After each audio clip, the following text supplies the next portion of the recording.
Village G, episode 4, Super Bowl 59.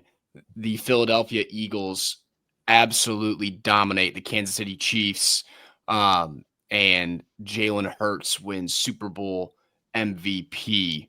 What are our thoughts on the game? And, we'll kind of talk about how this, for us, when we were talking about the game, how this affects what we think about the Lions and how they can get there, and not only get there but win. But thoughts on the game and the dominating performance by the Eagles.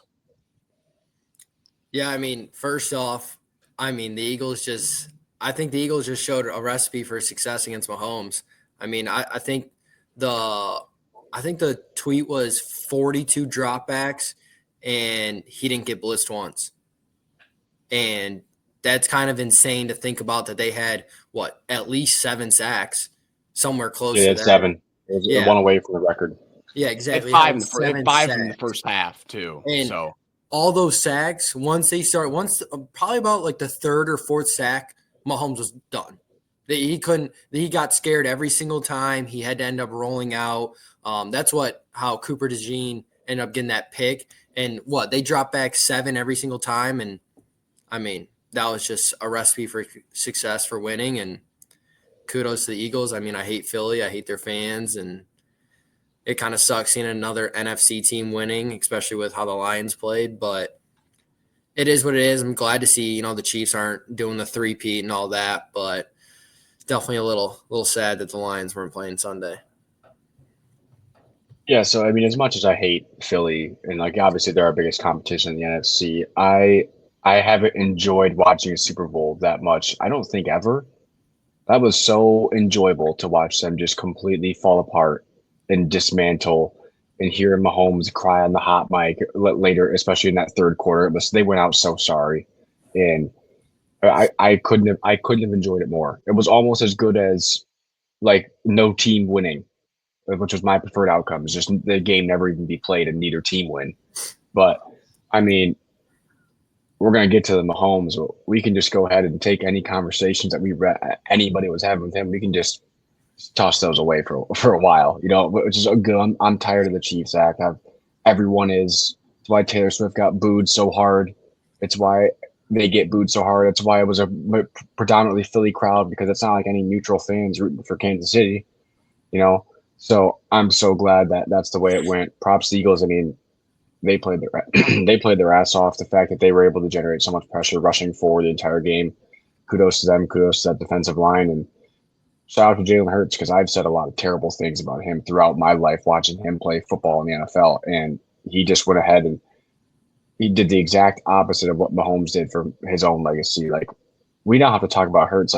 He can't be out of top 5 of any conversation. No, he's got to be the top 5. He has to be. Everyone wants to do the Mahomes for who he plays right now. He's not top 5. Yeah. He's a Super Bowl MVP, so he is firmly in the current top 5. 100%. Everyone wants to do there's 4. There's Lamar, there's Mahomes, there's Burrow, and there's Allen. Well, he just passed 3 of them by proxy, because you could argue Burrow. None of those guys could beat Pat besides Burrow. Yeah, none of those guys could beat him. None of them have even really. You could say Josh has come close, but or Lamar has come close. There's now only 3 quarterbacks to ever beat Mahomes.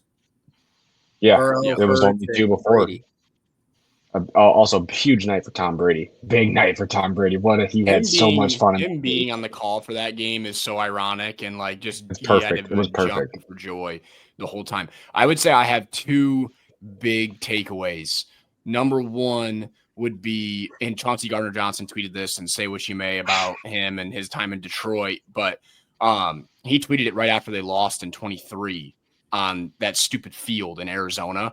This is exactly how that game would have played out had the Eagles actually been able to play this style. And they weren't even nearly as good as this team was in the secondary, and how good they were up front. And mind you, Nakobe Dean was out too. So getting Brandon Graham was huge for them, getting him back. But if they were able, they played a pretty similar style as far as sending 4 and, just kind of playing zone in the back end. That's basically what they did the entire time. And it was a Fangio special. He stuck to his guns. He didn't adjust.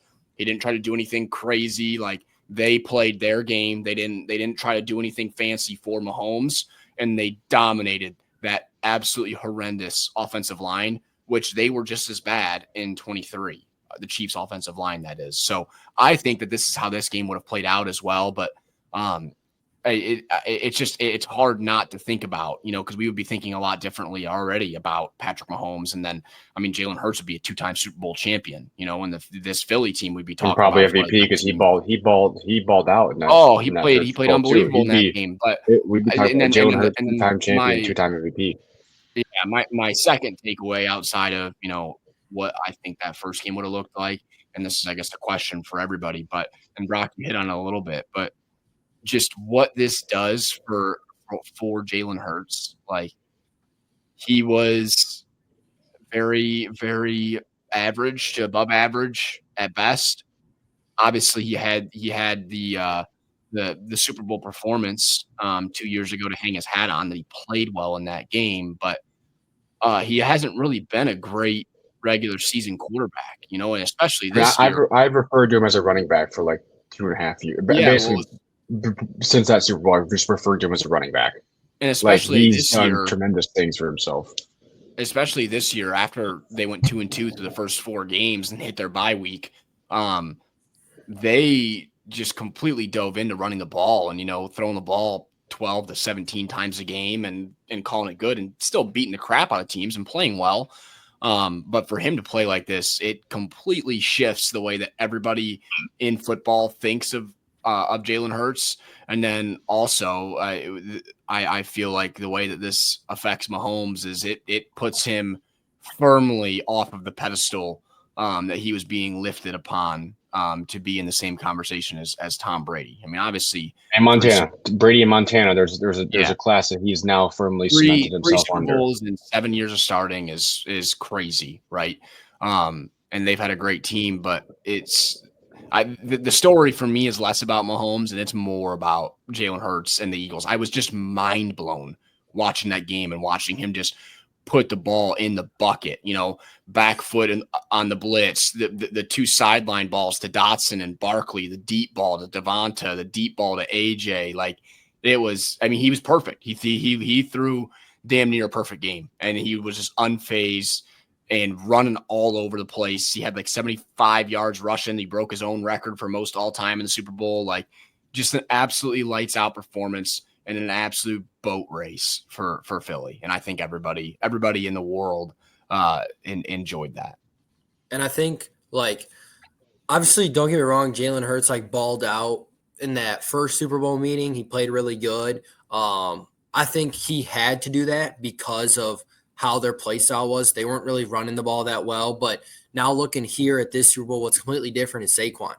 Spagnuolo, he absolutely was going to he wanted Jalen Hurts to beat them. Oh, they're selling out. If he was fully content with the way that the game went out, as far as Jalen Hurts just dismantling them, he sold out on, we are not letting Saquon do what he's done to everybody. He was completely. I just know all those. You can just tell, being in locker rooms and knowing game plans, how that went. It's they were 100% content. Hey, if he's gonna do this, fine. Now I think what really killed him is how many times he was able to convert on third down with his legs. That's something they should have been ready for. But other than that, they were content. Oh, the Chiefs were content with everything happening the way it happened. It was so simple. They had such a good game plan, and they were finally letting their receivers win. And Kansas City was deciding because of how much focus they had on Barkley in the box. They left AJ Brown one-on-one with McDuffie, and McDuffie's an all-pro. But AJ Brown, that's not a fair matchup. AJ Brown's got 3 inches and 20 to 30 pounds on him. And it wasn't just vertically too. He had multiple, in breaking routes, slants. He absolutely dominated that matchup. He said after the game too, all he's ever wanted, right, in big games in his career, and is just to let me get a one-on-one matchup. Right, because he knows he's going to win that. And I think, obviously, with the style of play that they decided to go with this year, obviously him and Smitty didn't have that great of a year. Had us as Lions fans thinking that we loved a matchup with them. And I still think we fare much better than Kansas City did against them. Oh yeah, but just were because of the offensive line alone. Like 100%. KC had no offensive line, and they were able to. I still think that D line would have been a handful for our O line. I think Graham. Yeah, I trust our guys. I mean, it wouldn't have been as ugly as it was. Yeah, but I think we would have scored as well. Like we would have been able to move the ball for sure, and so it would have been who takes care of the ball more. But this Philly team is one of the better rosters we've seen in the last probably 10, 15 years. That whole defense isn't going anywhere. Like no, it's a huge problem, dude. I'm telling you what. They have to. I think I said this in the group chat, right? With the Georgia Bulldogs and the exciting whites as they call them. Dan Jackson from Georgia has to be on their team next year. He just has to be. He's a strong safety, and he's a great player too. He's got to be on the team. Bulldog and another white defensive back. Like that would be incredible. Just imagine if their first 3 rounds go like a combination of like Danny Stuntsman, Dan Jackson, Michael Taft. Like that's their first 3 rounds. That would be hilarious. Michael Taft's going back to Texas, but yes. I'm just saying that those are the best white guys I could get in my head. They'll probably take one of the Georgia edge rushers just for fun because Josh Sweat's in a walk year, so they're probably going to lose him. They'll go grab Michael Williams or one of those Georgia defensive ends and call it good. Jalen Walker, yeah. Jalen Walker, the other one. I still can't believe Jalen Carter dropped to them. Like everyone was so like, obviously he didn't drop like super far, but like the fact that he was going to go like you can say he dropped a lot because he was supposed to go like what top 3. Yeah, he could have went number 1. Let's not beat around the bush though. I mean, we don't need to air it out here, but there are some real deal personality and conduct issues with him. Those are not. He's a wild card. Yeah, there's a lot of that's been swiped under the rug. As far as his story and why that happened. But there was legitimate reasons as to why, with his character concerns, he fell in that draft. Like let's not beat around the bush with that. But shout out to Philly, for as much as people wanted to paint them as dysfunctional all year, for getting their guys to be disciplined and show up every day and grind it out and play to this level that they have the entire year.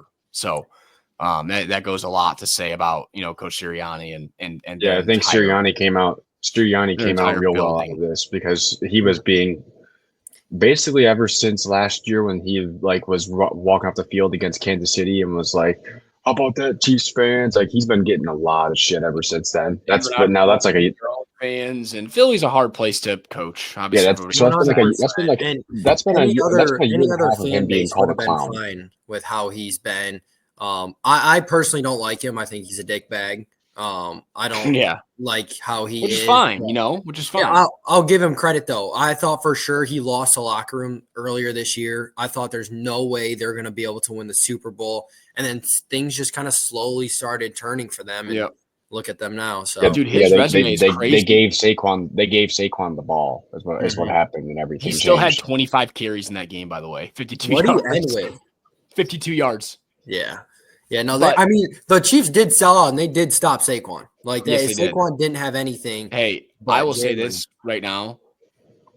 I'll still die on this hill. Like I watched a lot of Philly games. Are you gonna do the Gibbs thing? I watched all the Detroit games. Saquon is fantastic, and their offensive line is fantastic. He is not the same level of player that Gibbs is. He's just not. Like Gibbs is just. He's a freak. I genuinely think if obviously he's got to stay healthy, right? But he led the league in touchdowns with half the carries that anybody else. He ended up getting a lot more, but he split a backfield for 75% of the year. He had 75 and led the league in touchdowns. Saquon, and he still led the league in total touchdowns. I think I don't really know how he doesn't win offensive player of the year next year if he's healthy. That's the type of player that he is. It's unbelievable. I just think it's a different level of speed and agility. Obviously Saquon's a little bit bigger than him. But I mean, it's not like Gibbs doesn't break any tackles either. Yeah. So I every time I've watched Saquon this year, all I can ever think is, yeah, he's great, but he's just not Gibbs to me. Like, he's just not. It's crazy. It's crazy. I think Gibbs is more of kind of like if Saquon and Gibbs both came out of college at the same time, I think like you would see. I think Saquon's just kind of lost his motor a little bit. Obviously, he's still a great player, but watching Gibbs, his acceleration, like his jukes, his moves, his cuts are like just way better than Saquon's. And like, don't get me wrong, Saquon was probably one of the better. Like, he's probably top 2 running back with him and Gibbs this year. And I think the only thing that sucks about Gibbs and how he'll never get like that full potential is we have Montgomery. And like, I know, but I love that though. That's why I love it. I don't have to worry about Gibbs getting hurt. Or I don't care what his stats are. I don't want him to even. I mean, it'd be great for him personally, but I don't care about him breaking records or lead the league in touchdowns or yards. Like, and if this year has taught us anything, like we just need to survive the regular season and get to the dance and be relatively healthy. Like this roster, the Lions roster before, especially the Hutch injury, was on par with that Eagles roster. So like and it's only getting better. We're right there. We got $60 million to spend. So the Eagles. And I think that's a good pivot to the main takeaway for us as Lions fans with this game. We've kind of talked about the game and what it means for those teams and whatever, but talk about it from the Lions perspective. You watch the game, you watch how they beat Patrick Mahomes, right? I think the number one takeaway is that Brad Holmes has to make a decision on what he's going to do at edge rusher. And I think it needs to be the big splash play. So, my question to you guys is it Myles Garrett or bust? Do you guys think there's a guy in the draft in our range that could solve that problem? I don't know what the deal with Max Crosby is. I think it's seeming more and more like he's going to be moved. The Micah Parsons thing, he's not getting moved. They just like to do that every year and say that he's going to get traded. But I think that this team, I don't think it's a question if 2 first-round picks is the price, and you're talking about a pick in the 28 to 32 range or 26 to 32 range, you got to move off the pick. Like, you got the cap space. His timeline matches up with Hutch, JMO, Kirby, Branch, Campbell, as far as their extensions as far as extensions go, because Myles has this year and then one more, and all those guys don't expire for 2 years. And so I just don't see a world in which you watch that game if you're Brad Holmes and think, yeah, we're good with where we're at, especially with Hutch coming off of a broken leg, which I think he's going to be fine. And it seems like everything's going to be fine. And breaking a leg is a lot simpler of a recovery than it is to have ligament damage, just because once the bone like Ali McNeil's recovery, like let's not think about Ali McNeil's recovery. He's not going to be back till October. It's an ACL, and so obviously that's longer. But a broken bone, once that bone heals and is strong, and the doctors clear you, you're good to go, right? And obviously he's going to be a machine and doing the PT, but still coming off of an injury, like I don't see how you can watch that game as Brad Holmes and think, oh yeah, we're good. Like you need to go get Myles Garrett. Yeah, and I think it's completely obvious. And I mean, even if Myles Garrett is the answer, there's Max Crosby. If he's not the answer, if let's say he doesn't get moved, there's still Trey Hendrickson. Like Trey's just as good as those guys as well. And obviously, I don't know his whole contract issue. I don't know if he's going to become a free agent if they don't pay him. He is an unrestricted free agent, and so that's the problem with him. But he wants to get paid, and which you got to pay him, which. I do agree with, keeping it within and paying our guys that we drafted, and those are the guys who you give your money out to. So I think that's more of a long shot, whereas like the Garrett or the Max Crosby thing is so perfect as far as how it lines up with the salary cap for us. Yeah, 100%. Listen, I don't care whose guy it is. If it's our guy, the NFL guy, college guy, high school guy, NBA guy, I don't care who it is. Just get him on the team. We want to win, right? Like, I don't care who it is. I don't care if it's from our organization or from China. I don't care. Pay the good football players to get on our team and win a freaking Super Bowl. Like they proved last night that you can alter and you can cancel out an entire offense. And this is the same thing that the Bucks did too. If your 4 up front are good enough, because then you can drop 7 and just kind of play in a shell, and all you're seeing as a quarterback is rush in your face and 7 defensive players sitting there waiting to pick the ball off. That's all Mahomes is seeing, right? So if you can get home with 4, it changes the entire way that you have to play defense. Like we're the most heavy blitzing team in the league. It's a boomer bust defense. We either get home and cause turnovers, or it's a 50-yard touchdown or chunk plays. Well, and right? here's the 2 things that's going to change most likely, and also we became that way. It can't change. It can't change without that. It can't change without a dominant pass rush. Which, as constructed I'm right saying now, the system is going to change. We're not going to play. We're not going to press man every single play like we did. The defense also doesn't work if you can't get any pressure without blitzing. If you just sit back and can't get any pressure with the 4, then you still get carved. It did. When Aleem and Hutch and everybody was healthy, we did not. We were nowhere near the top of the league in blitzes through 6 weeks. We only did that because we had to after the fact. So that was when we saw. I mean, our defense was top 5 in the league in almost every statistical category. And it was unbelievable. And it was because we were able to sit there and send 4, mix in a 5th guy. Look how much better Brian Branch was in the first half of the year than the second half of the year. Well, right? He also played with a calf injury in the back half of the year, so that was a big. I'm just saying, but the ball gets thrown into tighter windows that he can make plays on when there's pressure up front and you're not covering as long. Yeah, and I think playing back more, being able to get home with 4. I mean, Terrion's going to get better, but it also helps him out. Like, you don't have to worry about him going up. Obviously, Carlton, like, he's going to come back from his injury. He'll be fine to start off the year. Well, he's on our team. We got to sign him. Yeah, hopefully we sign him back, which I think we will, especially after the season he was kind of having. If we're going to continue to play the scheme that we do, right, and with a lot of man coverage, if we're going to play at least 50% man still, he's got to be on the team. He was too good. He was so damn good. And he's going to be cheaper than the other alternative best free agent option, which is DJ Reed. So you might as well go ahead and just pay Carlton. I don't want DJ Reed, bro. He's a drama queen. The only one I might want would be from the Niners. Ward. Because he has to play for something and he has to get a contract. He's kind of like where Carlton was, where it's like you're making break year right here. But it sounds like Carlton wasn't that because he was a little bit. Carlton wasn't making break. He was just on his second. He's on his second contract. Yeah, but if he balled out and stayed healthy and everything, we're probably looking to give him a little more money this year. I think I think you're probably talking a 2 or 3 year deal for him still in the range of $30 million. Even off the injury.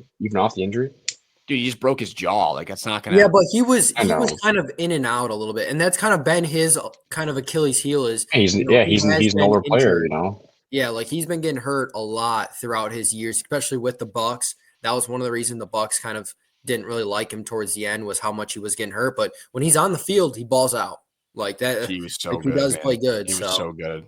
He was on that defense all the Brady years. Like, he was there. And he was dominant. Yeah, he was an unsung hero for sure. He's a great player. But yeah, I just think you look at that game and it just screams that we need with obviously Myles Garrett being the. It's the biggest X factor in the entirety of a big game. Do you have edge rushers? How you have to play? Do you have edge rushers who can disrupt an entire game? Especially late in the game. It's not just edge rushers. I mean, Jalen Carter and Jordan Davis. Yeah, that's true. Absolutely dominated that game. We're talking about. We have all the interior. Is that level of player where we got an inside disruptor.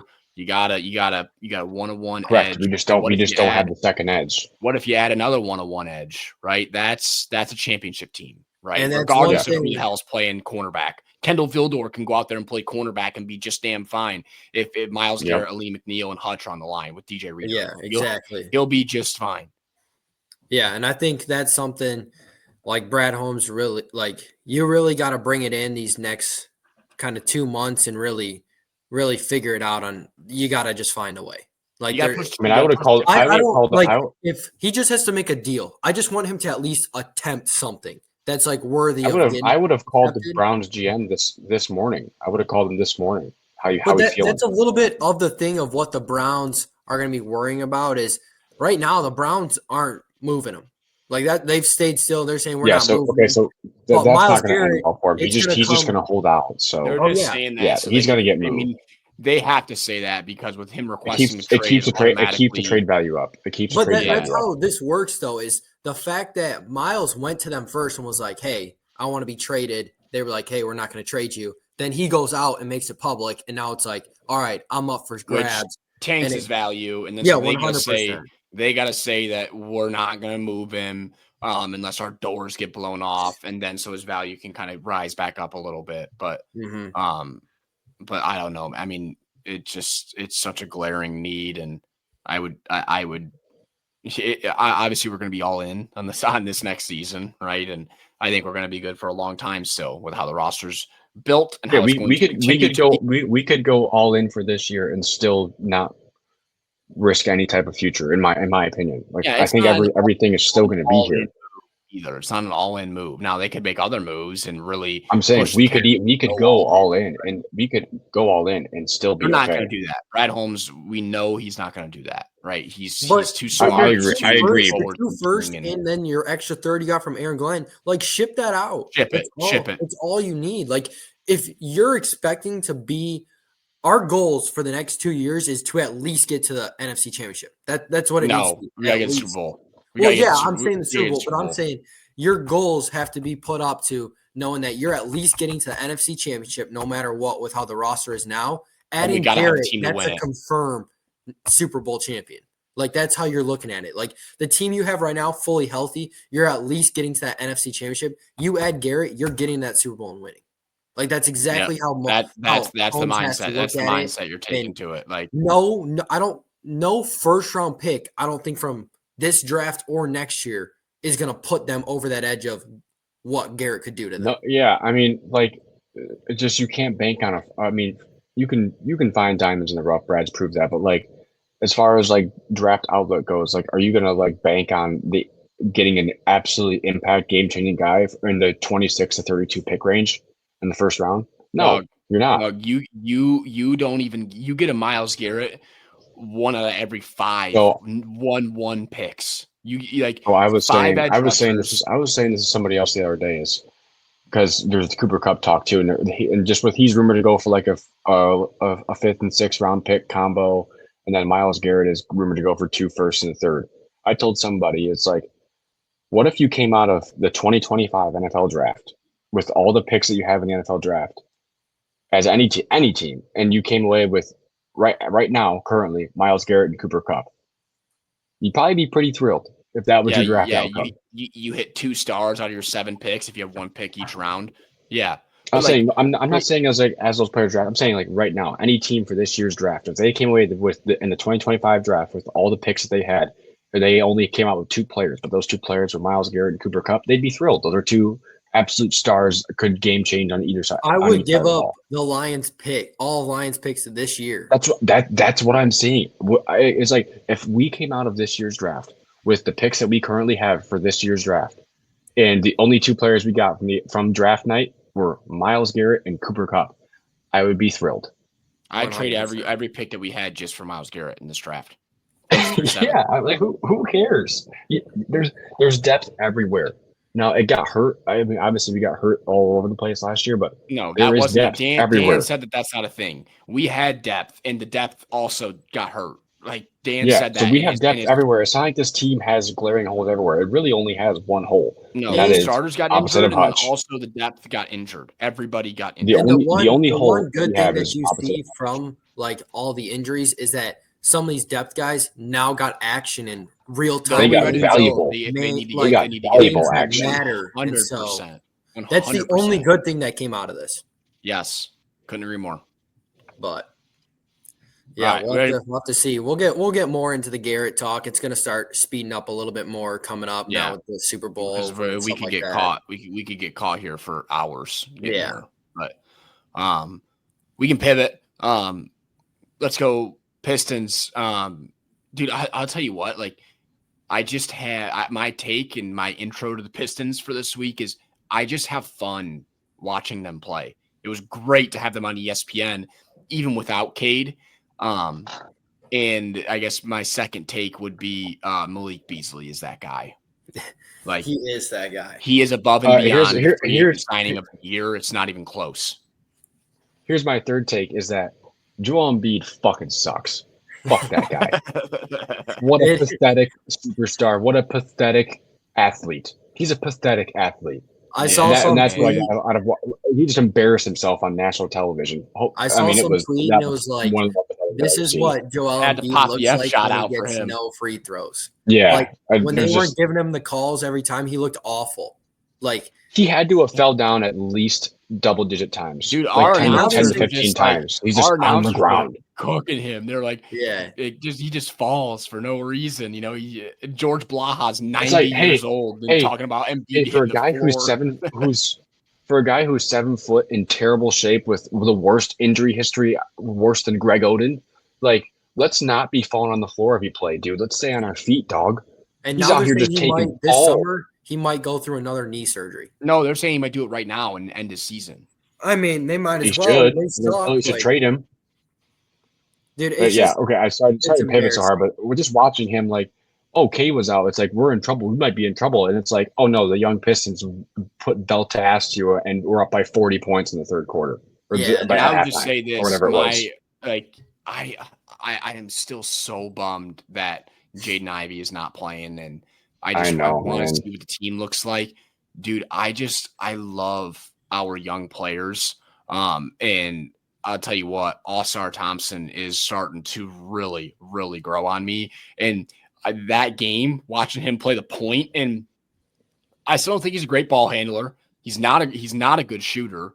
But he can't shoot. I've been watching. He knows how to play the game since the new and year. Push the pace. I haven't seen his 3-pointer. No, but he knows how to play the game. Like, just, with him handling the ball as much as he did, like, our pace was incredible. We were getting open looks. He was delivering the ball, great passes, great pace. Him and Duran in pick and rolls were a ton of fun. And obviously, like, he's a threat to get from the perimeter with the ball in his hand to get to the rim in a flash too. So he can get there in 3 steps from the wing. He can get to the cup in 3 steps. He's gonna be such a good player, and he's fascinating to me as to how he develops and if he can develop any sort of shot. But for me, it's more just the ball handling and shot creating. If he can do a little bit more of that, I would almost say, how about this for a shout out? More of like a Sean Livingston style game where, like, he can get to his spots on his floor and use his athleticism, elevate, but short jumpers, electric finishing. He's about 3 times as athletic as Sean Livingston was, because it's not all Sean Livingston's fault because he got his knee blown up. But Sean Livingston, before he blew his leg out, was an absolute freak. But like Asar and Amen too, they are one of one athletes, and it's funny that there's 2 of them that are such unique athletes because they are one of one athletes. Amen's a much better offensive. Amen's a much better offensive player. So look, I saw a tweet the other day. It was like, I don't think the gap that people perceive between them is as big as we think. It's just like Amen gets more opportunities on a better team, Well, because the Rockets are better record-wise, but like in the way that they play. But his jump shot's way better. But like playmaking wise, they're both the same. Like, but here's my thing though. They're not very similar players. They're very different. Like, and obviously they're twins, so they're going to get compared and thought of as the same type of player. Completely different players. Like, All-Star's athleticism and defensive capabilities are on a completely different level, and and then Amen's offensive capabilities and ball handling and shot creating and jump shooting is way better. They're both great athletes, and obviously they share that. But the way that they deploy their athleticism is completely different. It's completely different. So, and I think Asar's defensive, like him defending anyone, it's insane to watch. Unbelievable. He's so good. So he's 6'7" with like a 7 foot. He's like 6'7" with the broad shoulders, like a 7 foot plus wingspan. You just can't get around him. And he shuffles. And if you try to cross, he's not grabbing you. He'll tap around. He'll try and steal the ball, but dude, he's a top 10 athlete in the league, dude. Yeah, and that's exactly what the Pistons needed. Like, no one else in that team. Like, Cade, don't get me wrong. When the fourth quarter and Cade needs a stop, he's going to get you a stop. Like Cade Dude, will play defense. he spends then. a lot of time on the other team's best player too. I love that. Yeah. Him. And so I just think I having Asar be able to take away the best player on the other team. Now, obviously, you're not going to take away an NBA player. They're still going to get their shots up. They're still going Yeah, but you can leave him. It's like Tony Allen, Kawhi Leonard. So it's like, hey, we can deal with that matchup of him leaving Asar on the other team's best player. We can whatever happens with it, we can deal with it. We don't have to like be sending doubles at him and having the whole team looking at him basically. Like he can operate on his own, one on one. Remember, the kid's only 20. Yeah, is he 20 or is he 19? I think he's 20 now. Has he turned 20 during the season? Yeah. He went to G League Ignite and then got drafted. So he's young. He did not go to G League Ignite. He played for the Overtime Elite League. He didn't even play. Whatever. It's all they play against the G League team. It's all the same shit. It's all the same stuff. Yeah, no, they were the first guys drafted out of the Overtime. I would have loved to see him in college and see him just kind of play against those guys. Obviously, like I don't know. I don't think that league is that good. No. But like obviously they ball. Yeah, but they can get paid. I mean, that was right before like NIL boom. So like they took the opportunity to like develop with pro skills and like kind of take basketball as a career, not have to do school and get paid to do it, opposed to going to school. Now, if it was like this year, they probably would have went to school for a bunch of money. But All-Star Thompson, they were right before the NIL. All-Star Thompson was born to play for Tom Izzo. He would. I mean, his defense. He pretty much fits in right now. He plays defense, has no shot. Can't shoot a lick. He's a Tom Izzo guy. I will say, kudos to our GM, man. I was saying we got to buy. Is it Trajan? Is it Trajan? I don't know how to pronounce it. Trajan. It's Trajan Langdon. Yes. Yeah. Kudos to him, dude. He kept this team together, and I think that's exactly what they needed. I mean, this season's a win-win no matter what. Like it's already a win-win. We've said that on the that was our general take. Now so he actually won. He actually in the playoffs. You see how you play in the playoffs, and you're like, all right, this free agency, this is what we need to be able to go one step better than. But you got to be careful. So this is a good core, a good group of guys. Yeah. So let me get there. He went on 97.1 and they asked him about it, and he basically talked about how like he understands how tight knit the locker room is and what they have here, and that it didn't need like whole scale change, and they weren't going to move off anybody unless something drastic called for it. But they knew that like what they had here was enough for right now, and that the only thing they really were looking for this year was somebody to replace Jaden Ivey as the second group's primary ball handler. So that's what they went out and Schroeder. And they got it. Dennis Schroeder's going to be fantastic pickup. Yeah. Like that was exactly what you needed. Yes. So all in all to get what you guys to back up what you guys are saying is that he has a tremendous feel for the pulse of the locker room and how close that these guys have already become, whether it's because of the youth that they have, all the kids being young and the perfect veteran signings. Like, I mean, he could win executive of the year if they win enough games, maybe win a playoff series. He could win executive of the year. Regardless. Because he could win it. Dude, he could win it for the Malik Beasley and signing alone, let alone like Tim Hardaway's been okay and Tobias has been pretty damn good too. But like he could win it on those three signings alone. That was last year. Ron Holmes is your pick, who's also. I mean, hey, no, he didn't pick Osar actually.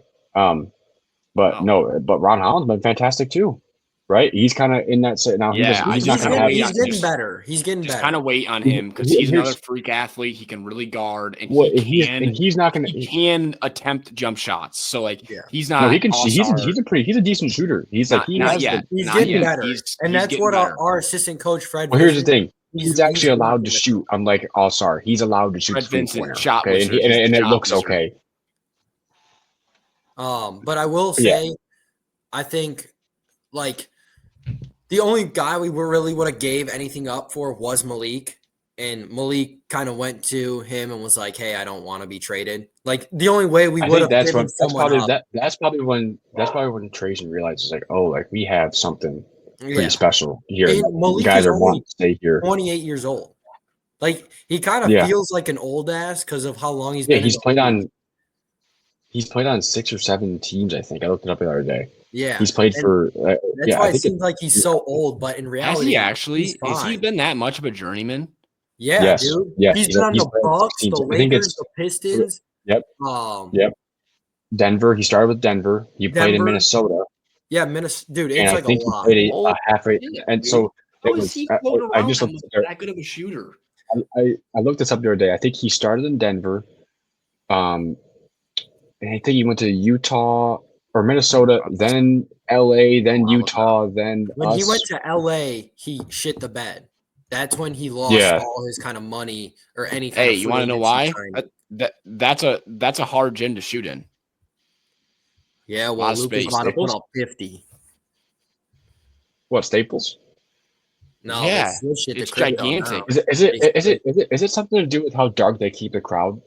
I noticed Yeah, that in and how like much space there the is.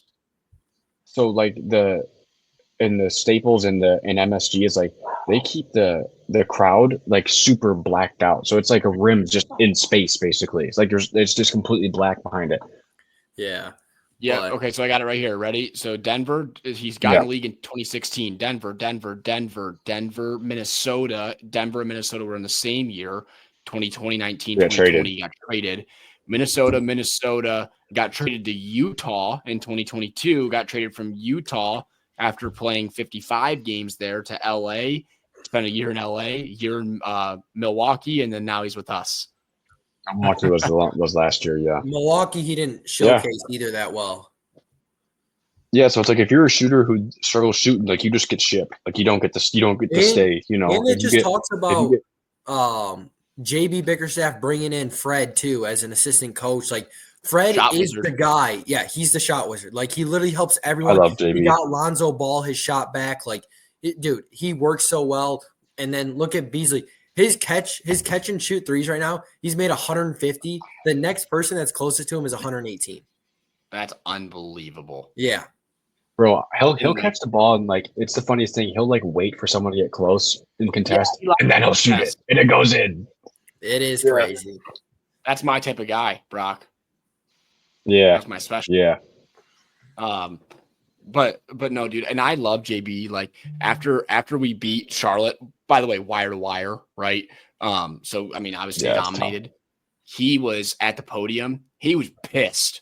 He was absolutely pissed. They were only like winning by 10 the whole game because we fragged him in the first quarter and then just kind of coasted. And he was like, "That ain't our standard. That was garbage." And like we wire to wire. And obviously Charlotte's the worst team in the league, I think, right? Are they the worst actual team in the league? I think Washington's is technically worse. They're like a bottom like, 3, Charlotte's bottom 5 bad, team. man. We dominated bad. at home. That's one thing. JB was pissed, dude. And that's how you need to approach these games with the young team like this. Like, and that's something we're not used to yet either. You got to consistently establish what our winning standard is, and win, lose, or draw. Did we perform to our standard? And if we did and we lost, that's okay. And if we did and we won, fantastic. But the standard to which we operate is more important than the actual result. And so even though we got to win, no win's a bad win, right? But like he wasn't happy with how we played. So you take the win and then you still get something. You still get great work out of it because you didn't play to your potential. They got the Bulls back-to-back here, Tuesday, Wednesday, right before the All-Star break, and we need those wins. You get those wins, I think you put yourself up almost 3 games now over onto the 6th seed, and then you're catching – on the 6th seed? Yeah. Yeah, and then I think you're – depending on what the Bucks do, they could almost hop into that 5th seed depending on how good of a – or depending on how many games the Bucks have for the All-Star break, but they're firmly in the 6th seed if they win these next 2 games. Wow. So we're a half game up on Miami, and we're 2 games back from Milwaukee right now. And Miami just lost tonight, so I don't know if that worked into it already. But either way, you win these next 2 games, you're at least 2 games above Miami, and who knows, the Bucks lose a game or 2, you're half game out of 5th seed. Also, I find it weird that they're playing back-to-back in the same – they're playing – yeah, it's real bad. They're playing back-to-back both in Chicago. Yeah. That's kind of weird. Really? Yeah. It's just because they're not even playing back. Dude, I saw something the other day. Chicago has 7 of the 10 highest attended games of the entire season, and they suck. obviously the Michael Jordan. Well, that's what thing, happens. That's what happens when you have an owner that is trying to that is basically operates two professional sports franchises like Major League. Well, how does that have anything to do with it? Like they're leading the league in attendance. I know, because it's like Big Cat talks about all the time about how they want, as long as attendance is up, like they don't care about the product. It's because why am I forgetting the guy's name? The same guy who owns the White Sox. His name is Jerry Reinsdorf. Reinsdorf. He's a piece of shit. Yeah, and he's done it forever, and he just tries to make the play in and be piss average, and he's just completely killed the White Sox. But they do that because they lead the frickin' league in attendance, which is crazy. Yeah, because Chicago's like the biggest. It's like the biggest non-LA and New York sports market. Yeah. Yeah, but they don't even try. Piss average since 2020. So if I'm Chicago fans, because they get the attendance, you got to stop going to those games. Like their games look like what our games look like at home. Yes. Yeah, they should be more of a ghost town than our games. Because that incentivizes ownership to just keep the team the way it is. You got to take some of that ticket money away. So hopefully there's nobody in there for those games. But any other Pistons thoughts before we move on? No, all good there. No, they're fun. Well, now with football being over, this little bubble before baseball starts is definitely college hoop season, and we'll start with the Michigan State side of the ball. Absolutely terrible road trip. They lose both. I didn't think this was going to be a team that went out there and did that, but they absolutely did. It's unfortunate, right? Teams are going to still have to learn how to go out west and do it. Michigan handled it. I think they split. But no, we went 2-0 our first time. So, great for them. And obviously they handled it. We did not. And so super bummer. But still first place in the Big Ten. And then they come back and immediately spot a 14-point lead to Oregon in the first half and play like a team that had absolutely no identity. And, they're missing Jeremy Fears and Xavier Booker. And it was like the ceiling was crumbling. And then they outscore them 50-24. Michigan State outscores Oregon, I should say, 50-24 in the second half, and we ended up winning by like 17 or something. It was an absolutely must needed, gotta have it performance, even without a lot of guys playing that well. So that was not that it was season saving by any means, but definitely fan base, keep the fan base happy type of a win. Yeah, no, 100%. And obviously Jace Richardson has fully arrived. I think he's he a superstar. 29 points on 9 of 12 shooting. And from the start to the end, he kept us in that game the whole time. And that was one of those games where Oregon was on a 4-game losing streak. We're back at home. We think we're just going to coast in. And the defense was horrible, but also, you got to give it to Oregon. They hit 10 threes in the first half. 9, which is just unheard of. And that's just kind of like where it was, especially with that last one where Jackson Clore doesn't close out. There's a second left. The guy just chucks it up and makes it. You saw Tom just chucked his. You knew that one was going in. Yeah, that's just like, if there's one thing I've learned from being a Sparty fan is any shot that's going up at the end of the game, it's probably going in for the other team. Like no matter what. And so, kind of the West Coast trip was kind of a sucky trip for them. They just got blitzed right away by USC, and then UCLA they actually blitzed UCLA right away, and then UCLA came over, got the home crowd back into it. We had a shot to win at the end, didn't go in, which it is what it is. I'm fine with that play call. You go for the win there. You weren't going to do much in overtime if you got there. And so 100%. Now it's a big kind of trip coming up for them. They got Indiana at home. We talked about it a couple weeks ago. This is the stretch. And so Tom Izzo tied Bob Knight for the most wins in the Big Ten. If he gets this win against them in Indiana or at home against Indiana, he'll break Bob Knight's record, which is pretty cool because Izzo's first ever coach game and first ever win in the Big Ten was against Bob Knight. So now kind of to be able to break his record against Indiana, pretty cool. And then, like I said, they go to at Illinois, then they got Purdue at home, then on the road to Michigan. So those next 3 games are going to be pretty hard. So they have to have this Indiana game, and especially the way the Big Ten's going right now, Purdue's up half a game on us, which technically we're all tied for first. We all have 2 losses, but Purdue has already played an extra game over us. So we'll have to see how it is. And speaking of Purdue, Michigan's got them tomorrow, and that's going to be a big game for for the Michigan's Wolverines. going to come out ready to roll against them, but I think Michigan State matches up really well with Purdue, just with our athleticism. But just one more thing before we move on from Michigan State and talk about Michigan.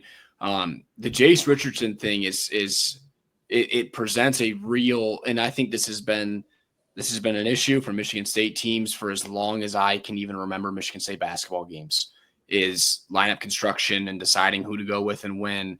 But I mean, you have to start Jace Richardson, right? Even when Fears comes back, those two guys got to start. And so that immediately it's probably putting Akins. I mean, Izzo's gonna start him still. I'm very meh on how I feel about Akins. I mean, I just the scoring is so inconsistent. He is a good defender. But then you have to decide if you want to play small or big from that point and roll with Akins, then Carr at the 4, then you go Carr 6-man and then go double big. But you can't have a game. You can't play another game with Jace Richardson on the bench. He's going to be a top 10 pick. Like he's got to play. Like he's got to play upwards of 30 minutes every single game. And so I'm definitely interested to see how that plays out, because it's the most important thing as we move down the stretch is shortening this rotation down and getting to the 8 or 9 guys rather than playing 10 or 11 every game. We got to get to 8 or 9. So yeah, and I think that's going to be the difference. I think there will be a little bit of kind of a shift down, but you also got to think we're second in the league for most points off the bench, and the only one off the bench that's averaging double digits is Jace Richardson. Yeah. So those other guys are still putting in work as well. I think Jeremy Fears, when he comes back, in which Izzo said today that we should have a fully healthy team for tomorrow, Fears has to start. He's one of your best defenders. Yeah, he's got to start. He sets the pace for us. Like we looked like absolute dog shit without him in the first half against Oregon. But then it's like when you put Trey Hallman into the lineup, we went on a 13-game win streak. So it's a little bit hard on trying to figure it out. I think where Izzo's looking at is if Jace can continue playing like this, you bring him off the bench. That's a 10 points per game right now, score off the bench, which you need. But it's also like, all right, but he's going to have to start playing starter minutes, and that's where it kind of cuts it up a little bit. But they've done a pretty good job of that. I think the 3 or the 4 highest points or minutes per game is Akins, then to Fears, then to Jace and Trey. And so those are your primary guys that are going to need the ball. Yeah. Yep. It just for me, it's as simple as Jace is your best player. He's got to lead. He's got to be in the top of the team in minutes. Like, that's you don't win with your best player on the bench. So, but you guys think Jace comes back next year? Real quick. Hell you no. Jace comes back next year? No. Yeah. No. Well, like with the family pedigree, and like he's not like a full starter. Like he's not like the face of the team yet. Like next year, like it's his team, and he has a chance to go out there and just put up ridiculous numbers and maybe be a top 5 pick. Lottery pick. He's not a projected. Yeah, but what if he? I love. There's a difference. There's a difference between being a lottery pick and being a top 5 pick. Like he could probably be a top 5. He could probably be a top 5 pick next year when it's his team to roll with, and he has his team and it's loaded. I just think that I think the pedigree has, in like the way the close knitness of the program and the alumni, I think is what will pull him back, because we've seen this before. Like Miles Bridges came back, Jaren Jackson wanted to come back, but Jaren Jackson. He's projected 19th right now.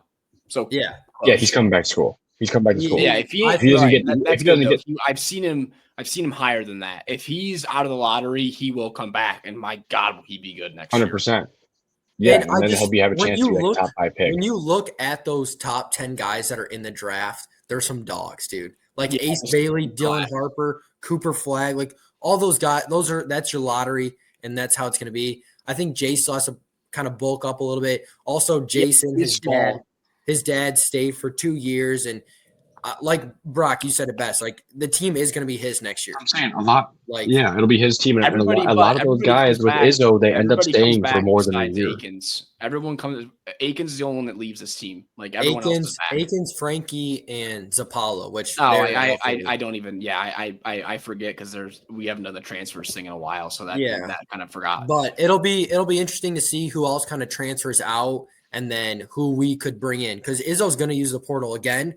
Because He's starting to understand how the portal's working. He's not going to go and spend $2 million on a guy, but he'll go get a guy that can play. He'll get the guy he needs. Yeah, exactly. And so, but Trey, Jeremy Fears, Cohen Carr, Booker we'll see what Cooper, happens with Booker. He could transfer, but we'll see what happens. But they're in a good spot right with how things are going, and especially the one kid they bring in next year, Cam Ward. Boys, get ready to learn Cam Ward's name because that kid is literally the Miami quarterback. No, basically he's just as good. But he's literally like Amen Thompson. Like that's how he is. That's how he plays. Wait for we got to see him a little bit too next year because he'll be in the rotation. Is Kerr Tang? Yep. And Kerr Tang, he is going to be a very good player. He has to learn. He's kind of a little rusty because he doesn't get to play all that time. But Izzo already said it. By year 3, year 4, Kerr Tang will be one of the best players in the Big Ten. Yep. And also, don't forget about Garrick Norman too. Like he's a 4-star guy that's just sitting there on the bench. Yeah, like, I actually think he's going to end up transferring just because he doesn't play defense. He can't move. He's a snipe shooter, dude. He can shoot the ball lights out. But I mean, Joey, that's what Joey Hauser was. We'll see him in Alabama.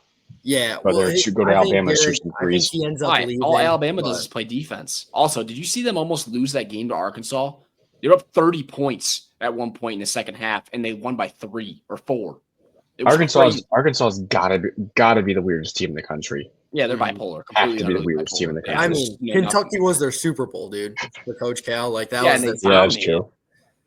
But any Michigan takes for you, Brock? What are your thoughts on the Wolvies? Yeah, I mean, just a big comeback week, obviously. But it's all kind of like they needed it, but like it's like Purdue's coming up tomorrow, and it's like let's see what. Honestly, tomorrow is like you could argue it's just like make or break for the year, you know, because you get Purdue, they absolutely embarrassed you. I mean, it was on the road, whatever, but like they completely embarrassed. Yeah, no, the game was over within 10 minutes. Like it couldn't have been more over.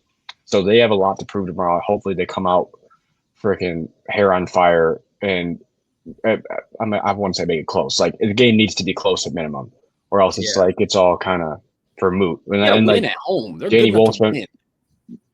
That's what I'm saying. They need to win. They really need to win this game to kind of cement them. So I'm not. Well, if they want any shot at winning the Big Ten, they got to win this game too. If they want to win the conference, they're definitely going to have to win this game because they got Michigan State coming up. They still got another game with Rutgers. Yeah, but they got Ohio State coming up. Like they got a game with Illinois. They got some big games coming up. Purdue. Yeah, like, they got everything in front of them. Still, everything right now in these next 2 weeks is really gonna kind of load. The whole conference comes down to this. Yeah, everything's gonna set up straight here, and it's pretty much up to Purdue, Michigan, and MSU. One of those teams is going to win it. Yeah. And, so like, I think Michigan's looking a lot better lately. I think the turnovers have gone down. They're starting to look a lot better in kind of forms. But the one thing that does scare me is they're getting leads. Like they're getting up 15 plus in a game. But then these games are getting close. But here's the thing is because they only play 6 guys. Like they are a complete opposite. They're crazy, dude.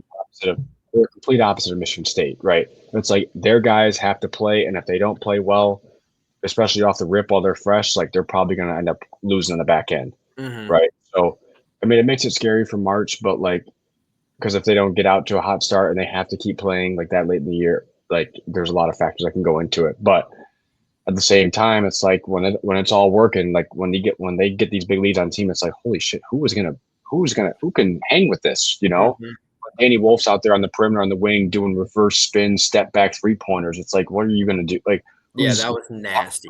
You know, that was ridiculous. That's one thing why like I look at Michigan and you look like when you're thinking of the top 3 teams right here, Purdue, MSU, and Michigan. Michigan dominates them with kind of their lineup with the 2 big man. And if their guards come to play that game, they should win those games.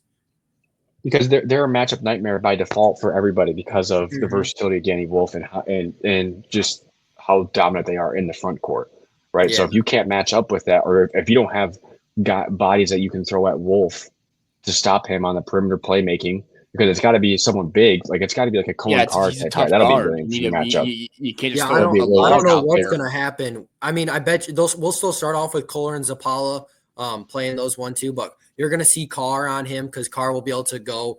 Carr is like the best chance they have of actually guarding him. No, it's being able to Booker. guard It's him like on the Booker, ball, 100%. Because But not if they go in the post on the perimeter. On the perimeter. Yeah, Booker on the perimeter, but then really they're going to see. put block with him too. Cohen Carr is 100% the best answer to guarding him. Yeah, he's the matchup. He's 100% the athletic matchup. Blowing past him, Carr still has a chance to block it. Like that's what you're going to have to go for. And sure. But yeah, it'll be interesting. And these next 2 weeks for the Big Ten are really going to tell you who's coming out on top. This is put up or shut up time for Michigan. Like if they want to be like a bona fide contender, not just by Ken Palm or whatever stats, like they are whatever group they're putting on. If they want an actual chance to cement themselves as a March contender, it's like they need to pony up and win a couple of these huge games, like one of these games against State and this Purdue game. They need to pony up and win. They ain't beat because if you lose this game, it's like, all right, let's just get ready we're almost like get ready for the tournament mode, But yeah, they still got some games as well. You're not playing. To win the Big Ten, you have to take care of home court advantage. And the last two teams to be undefeated right now are MSU and Michigan at home. Yeah. So that's kind of how, if you win your games at home and you steal 1 or 2 on the road, you're pretty much winning the Big Ten.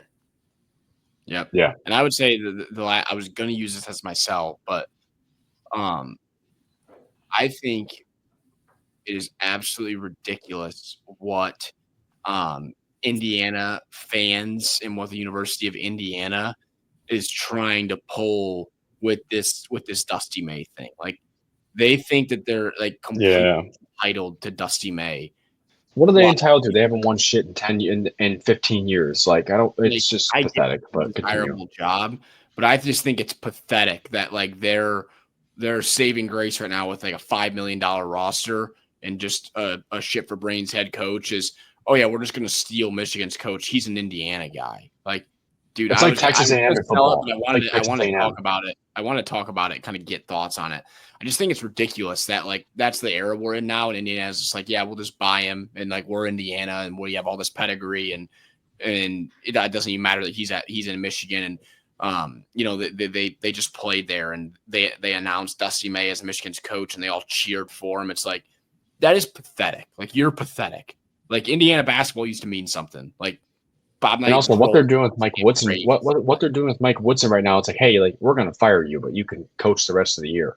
What? Yeah, what are you doing? Because even if he's stepping down, like obviously they're firing him, but like, and it's because he's the guy that recruited he recruited the players that are now calling the shots because they're making all the money, and it's a complete and utter dumpster fire. It's a disaster. I will say though, if there is a team Dusty leaves for, it is Indiana.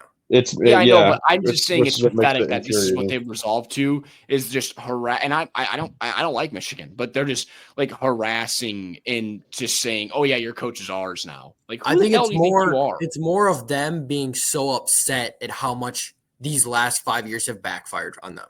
That's kind of just like the pettiness, the kind of like that's what they get for doing what they did to Tom Crean. So yeah, Tom Crean was, when did he get fired? Like 6. I don't know how long ago it was, but I just remember him getting done really dirty, really nasty. Like they ran him out of town, and like for what? Yeah, and his teams were good, dude. Victor Oladipo, Yogi Ferrell, like they had some good guys that we were watching. Always good. So I don't know what's going to happen, and if they are to present a contract to Dusty that's kind of a make or break, and he can't say no, it'll get kind of interesting. I will say it's a little bit funny that Dusty gave kind of the PR media answer back to and everyone was saying bad dude like that read like he's just gone because it just shows you that he's obviously interested in the job. It is hard. It's hard for him, man. He was a student manager, like that's kind of his hometown. Like he from there, Indiana. Like it is kind of hard to say no to that, but that's kind of where Ward Manuel has to come in and be like, dog, we'll give you more. Like whatever you want to stay here, like man. Yeah. You don't want to do like you just nailed it. You got the guy. You don't want to let and him walk honestly, right out you the might as well door. do it. You might as well do it right now, just in case he has any success in March, because his price is only going to go up, and the number's only going to go up from Indiana too. So Well, you're there's better no off trying to sense do doing some it shit now right because now.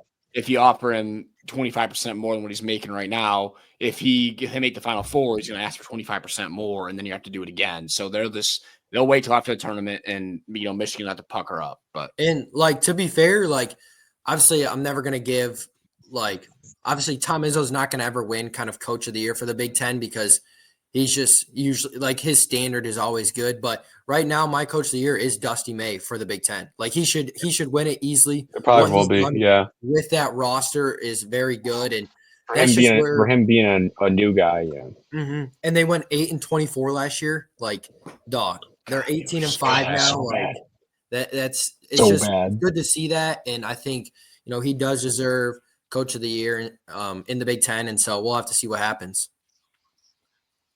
yeah, but we can before we get to Tigers, we can talk a little Red Wings. Obviously, we're down Rollins for this episode. Had a big teaching exam to study for, so he'd normally be who I'd turn this to over first for the hockey, but Red Wings still playing well. How sick was that Patrick Kane overtime goal? Like, I don't know, or it was an overtime, not a shootout, right? Or was it a shootout? It was shootout. Yeah, Yeah, nasty. he's first all time now in shootout goals. I think too, in the history of the NHL, which is unbelievable. What a cool record to have. That's a sick record. I am the king of one-on-one ruining goalies. And it's so nice to have that on your team. Like he's a pretty killer. much He's a you killer. just have to stop at least 2 goals, and you put It's like having Mariano Rivera in the bullpen. Yeah, like Kane's at least gonna net it. Like he's gonna put in one, and so you just gotta hope Larkin or Raymond at least get one other. And so, dude, I saw a couple tweets like just talking about like how cruel and like how badass like that goal was to like just stop right in front of him and then shovel it around and backhand it far down. Like they're like that was just disrespectful, petty as hell. Like just by the book, Patrick Kane. I love him. He's just a little dick bag. Like he is awesome. Mr. Showtime, baby. Showtime. Yeah, the Wings are playing good. They lost at home to Lightning, which they're on a 7-game heater. You knew they were going to end up losing one. Now they're on kind of a break for the Four Nations face off. They're holding the last. Can you explain to me what is Four Nations? What is this Four Nations? I don't even know. Is this know, the All-Star game? Is this what the All-Star game is? No, I think it's kind of like the Olympics. What is it? But I could be completely wrong. But I saw that a couple of our guys are playing, but Larkin's playing. I don't understand what's the World Cup, not the Olympics. Yeah, it's kind of something like that. I don't know who it is. We play Netherlands coming up, and so I don't know how it works. I'm not that much into hockey. I just know the Wings need to keep their momentum going in, and then. So are they doing? USA are they doing doing final versus Canada or Russia? And I'll be. This is separate. Hold on.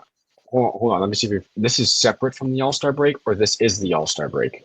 I want to say this maybe is the All-Star break. They probably tie it. So when they do this, they tie it in. Great podcasting. This is great podcasting. I think I have no idea what this is going on. If they have this cup, they'll tie the All-Star break into this. Yeah, or is it like a soccer thing where it's just like its own thing and they're taking a break for this own thing? I don't. Yeah, well, I don't know. it could be something like. Let me look here. I'm sorry to do this, but like the WNBA, like when they this is fantastic podcasting. When the WNBA has the Olympics, like they break the season and their All-Star game is Team USA versus all the people who don't make the All-Star team. I can't believe that you even went there and actually even know the format. I can't believe that you just went there. Pretty much it just happened this year though, so I remembered it. We don't play until February 22nd now. That's when everyone gets so this back. is the All-Star break. Yeah. Oh, wow.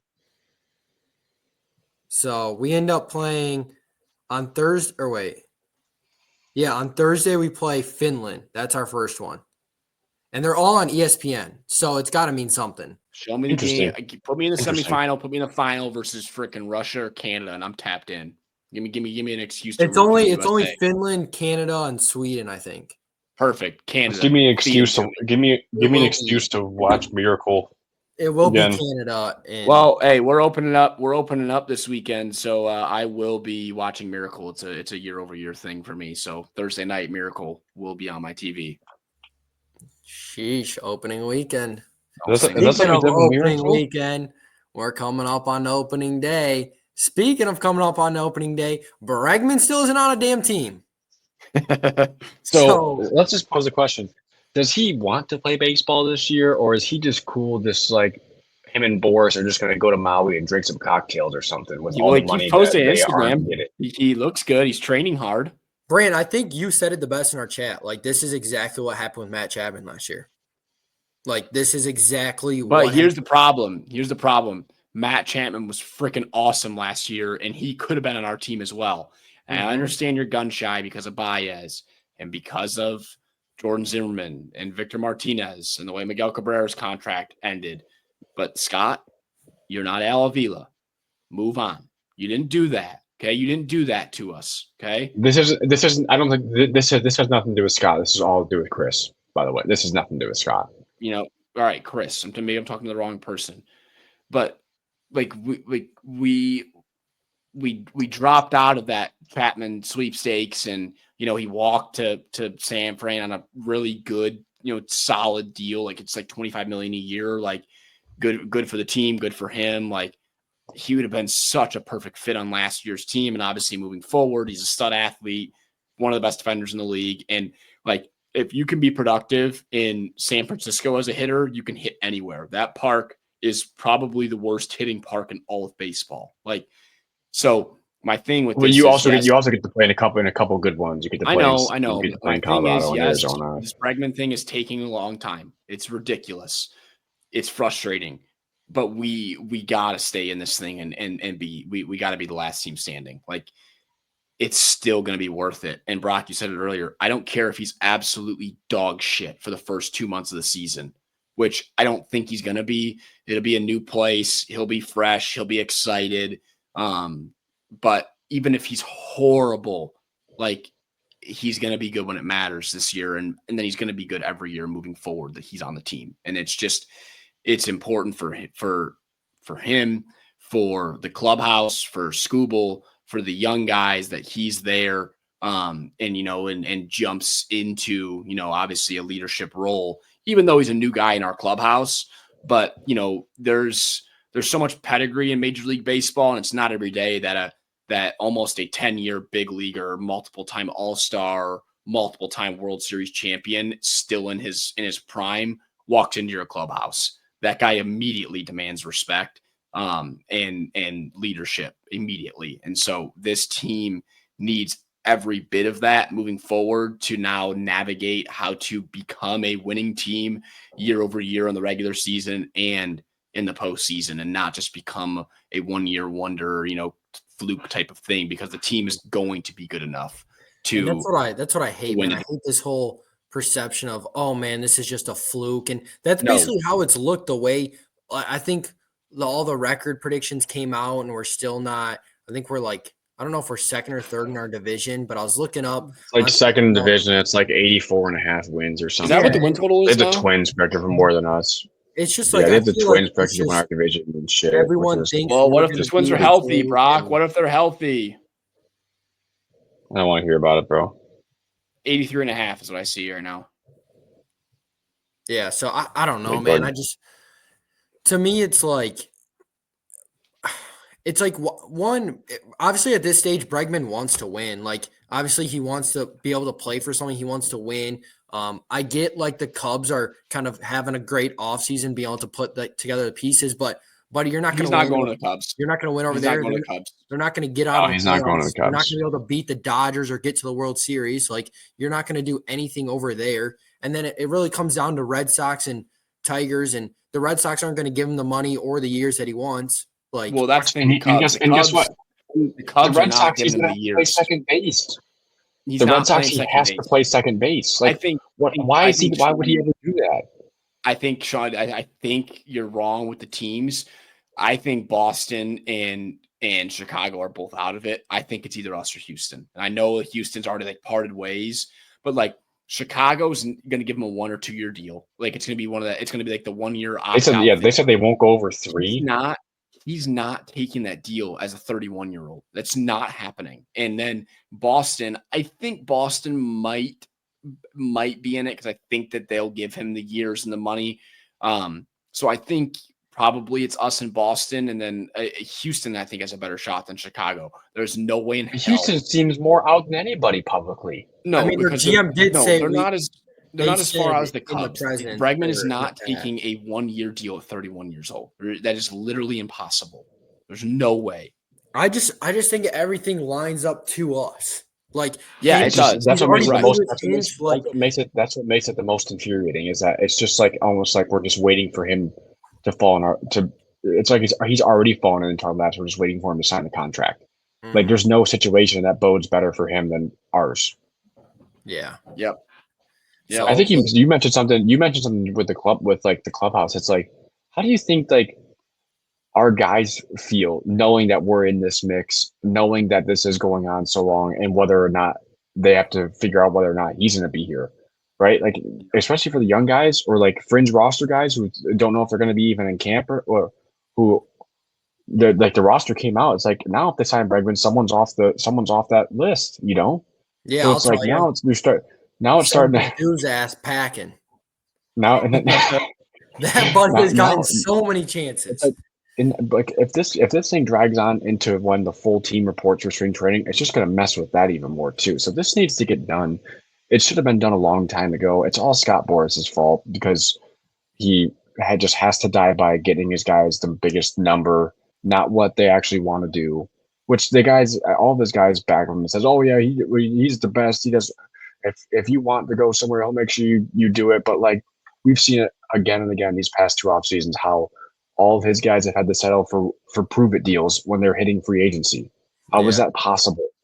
How are all these guys, your Snells, your Alonzos, your Chapmans, your Montgomerys, who he completely destroyed, how are all these guys who had career years settling for these 2-year deals with opt-outs after the first? Like, it's a joke. It's an absolute joke. For value, man. That's all it is. It's a joke.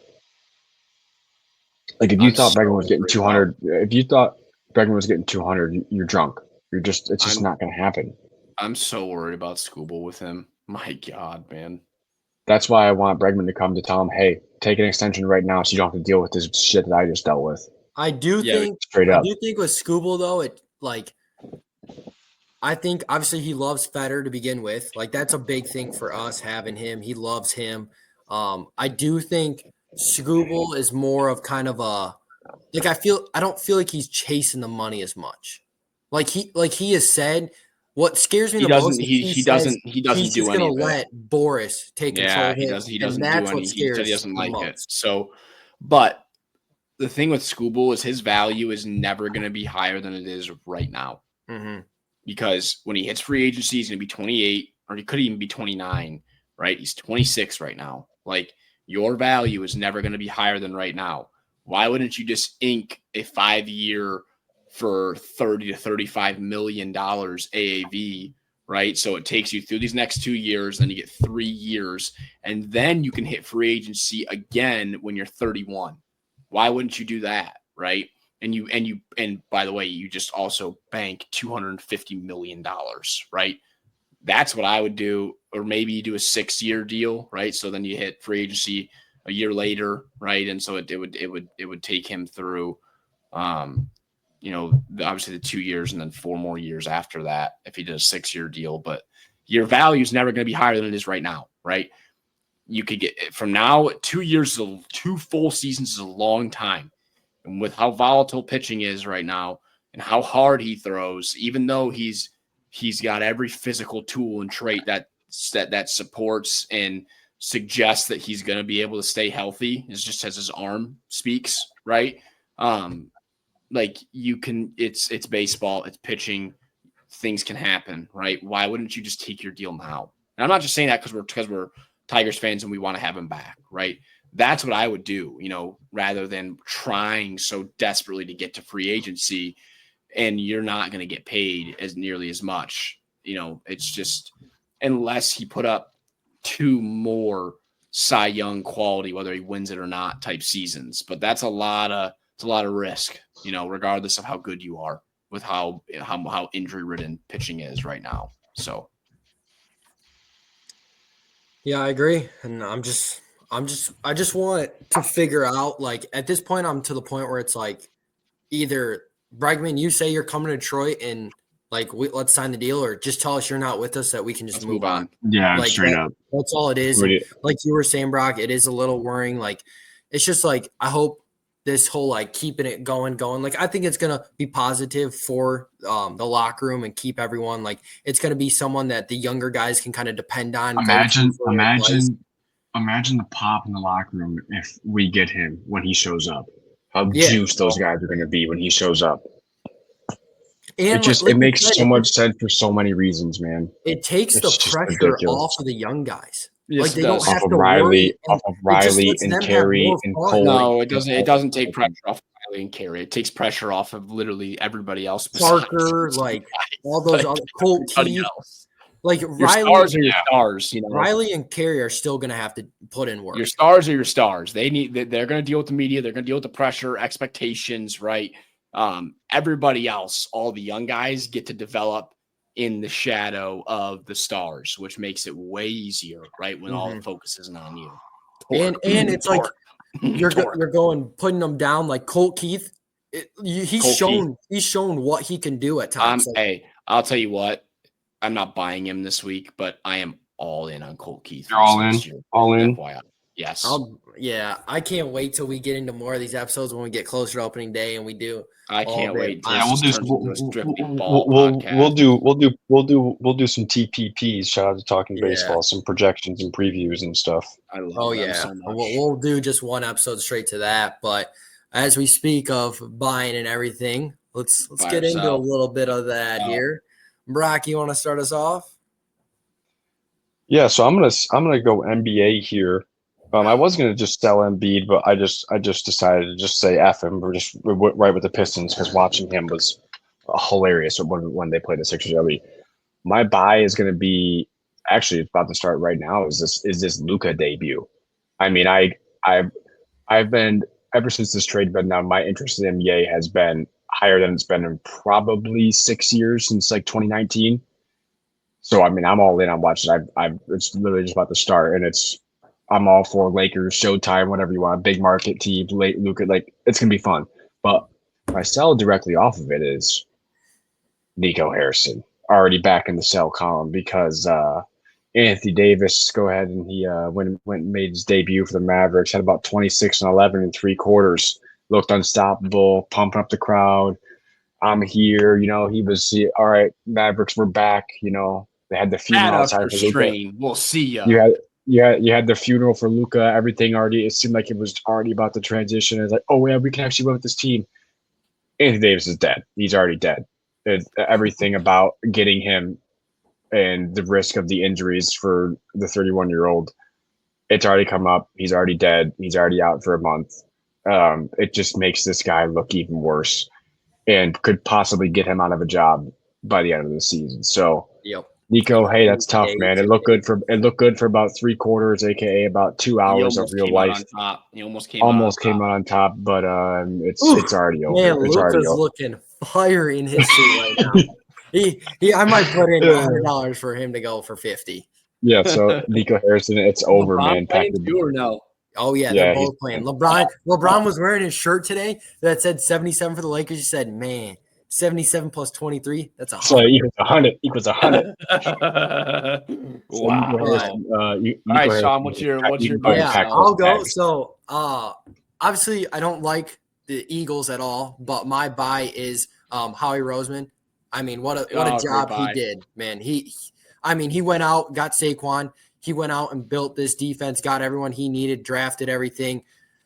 I mean, he went out, got the Super Bowl, and did what they had to do. And, I mean, he spent the money this offseason, and that's exactly what I want to see Brad Holmes do. I want to see Brad Holmes make the trade. I want to see him do that.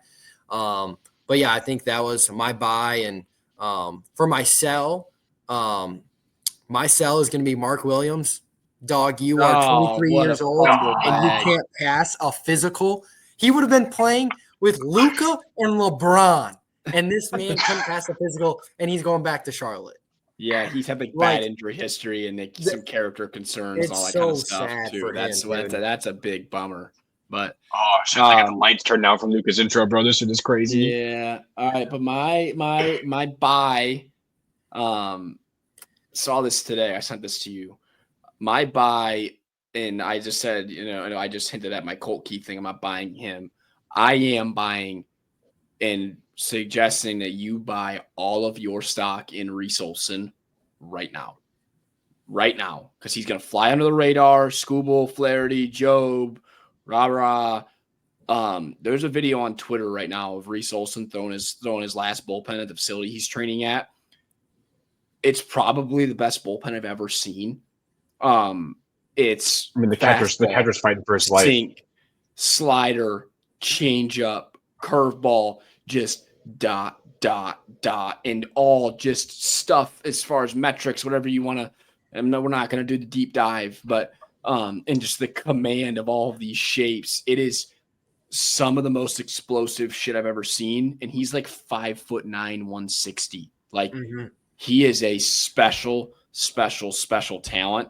And if he's going to command the baseball at a high level, like last year when he was going good, like he was commanding the baseball. If he can do that, like telling you right now, I'm talking like dark horse Cy Young type of season that he could have.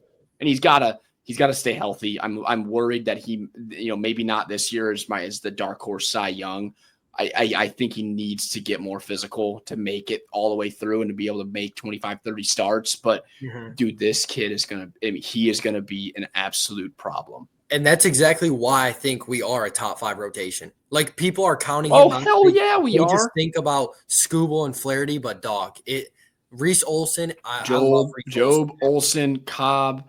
And then I'm telling you, don't forget about Stuart Gibson Long either, man. Like if hopefully his recoveries went good. He got hurt at a good time to a point where, yes, he missed all of last year, but he already started ramping up last year in the fall. And so he'll be ready to go for this spring. But my sell is the Super Bowl 59 halftime show. That was absolutely dog shit. It was horrendous. It was absolutely awful. Like Kendrick Lamar rocks and has so many like hits, played none of them, and just took his time to just continue to try and bury Drake.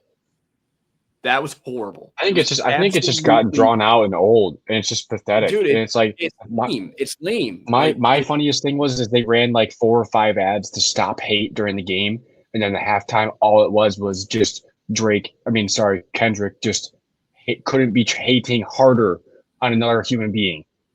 It was it was just hilarious. It was just hilarious. I think the act's old. And Kendrick has so many cool songs. And he played All of the Lights was the only cool one he played. And then he played the 2 new ones that everyone likes, so they can say Pedophile and A Minor and Mustard, and then that was it. Shout out to SZA though. SZA was great. SZA was the only good part. Was the only good part. Yeah, that freaking solo chorus you ripped on All the Lights with no auto tune, just straight in the mic. That was cold. Yeah, I'm saying the solo chorus that she ripped on it, unbelievable. Yeah, that was the only cool part. Yeah, that shit was awful. So that is 100% myself. After thinking about it, my buy could have been Austin Reeves, dude, because everyone's gonna forget about him, dude. Oh.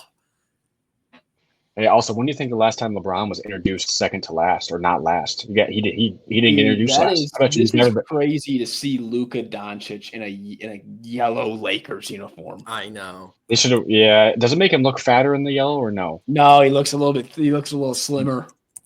I mean, obviously, you think the black would probably be his most slimming, but no, he looks good, man. Looks good. He's also just not that fat. No, he's not. He's already lost. There's no way he's 270 pounds. No, he already lost 30 those pounds. This dude, Nico Harrison's gotta be shipped. I mean, dude. Did you see that he had to hire like high level private security? And he actually didn't even go to the. He did go to the game. Look at the Rock. Look at the Rock. he was completely in a private suite. Like he wasn't in his normal suite because they were that concerned about his health and safety. Just absolutely absurd. Hey, probably means you messed something up at work, buddy. Right. You probably messed It something probably up. means you messed your job up. But all right, that's gonna do it. Obviously, hopefully we get Rollins back next week. Hopefully he continues to pass college. But that was episode 4 of Village G. Follow our socials at Village G Pod on Instagram and Twitter. And we will start getting some more stuff out there. And then Village G podcast on YouTube, obviously where you're getting this. But yes, we're gonna start pumping some social clips out. We're trying to figure out how to make those happen with our work and making the time for it. But appreciate everybody listening, and like we said last week, hopefully by Monday of next week, we're Alex Bregman on the Tigers, pitchers and catchers reported, and a couple good wins from Pistons, Red Wings, Michigan State basketball. So, alrighty, thanks for listening. See ya. Deuces.